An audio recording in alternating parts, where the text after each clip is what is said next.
اقوال زریں، سچائی ہمیشہ خاموش رہنے والے انسان کے اندر ہی ملتی ہے، جھوٹ بولنے والے تو ہمیشہ شور مچاتے ہیں۔ بڑی عجیب ہے یہ دنیا، یہاں جھوٹ بولنے سے نہیں سچ بولنے سے رشتے ٹوٹ جاتے ہیں۔ اگر کبھی مقصد میں ناکام ہو جائیں تو مایوس نہ ہوں، کیونکہ کسی بھی کتاب میں نہیں لکھا کہ پیروں میں قیمتی جوتے نہ ہوں تو آپ چلنا چھوڑ دیں۔ کسی بھی تعلق میں دوسرے کو اپنے جیسا ہونے کی توقع نہ کرو، کیونکہ تم کسی کا سیدھا ہاتھ اپنے سیدھے ہاتھ میں پکڑ کر چل نہیں سکتے۔ حقیقت تو یہ ہے کہ خوشیوں کے وقت مٹھائی مانگنے والے پریشانی میں کہیں نظر نہیں آتے۔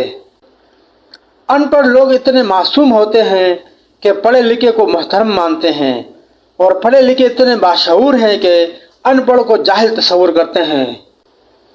اللہ تعالیٰ کبھی دو مخلص لوگوں کو جدا نہیں کرتا، جدا تب کرتا ہے جب دونوں میں سے کوئی ایک منافق ہو۔ اللہ کبھی مخلص کو منافق سے نہیں جوڑتا۔ زندگی میں کوئی ملاقات بھی فضول نہیں ہوتی۔ ہر انسان جس سے آپ ملتے ہیں وہ یا تو آپ کی آزمائش ہوتا ہے یا سزا ہوتا ہے یا پھر آسمانی تحفہ ہوتا ہے۔ اتنی بڑی کائنات کے چھوٹے سے سیارے پہ صرف چند سالوں کے لیے آیا ہوا انسان کیسے سمجھ لیتا ہے کہ میں ہی سب کچھ ہوں؟ کوئی کتنا ہی گنہگار کیوں نہ ہو، اللہ تعالیٰ اس کے لیے دعا کا راستہ اور رزق کا دروازہ کبھی بند نہیں کرتا۔ زندگی جینی ہے تو حالات سے ڈرنا کیسا، جنگ ہو لازم تو مقابل نہیں دیکھا کرتے۔ جہاں صرف جہالت ہی خوش رکھ سکتی ہو وہاں عقل مند ہونا بیوقوفی ہے۔ کبھی اپنی چال کا اعلان مت کرو جب تک تم اس کو چل نہ لو۔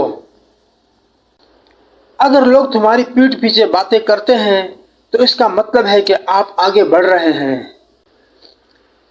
کچھ لوگ قسمت کی طرح ہوتے ہیں جو دعا سے ملتے ہیں، اور کچھ لوگ دعا کی طرح ہوتے ہیں جو مل جائیں تو قسمت بدل دیتے ہیں۔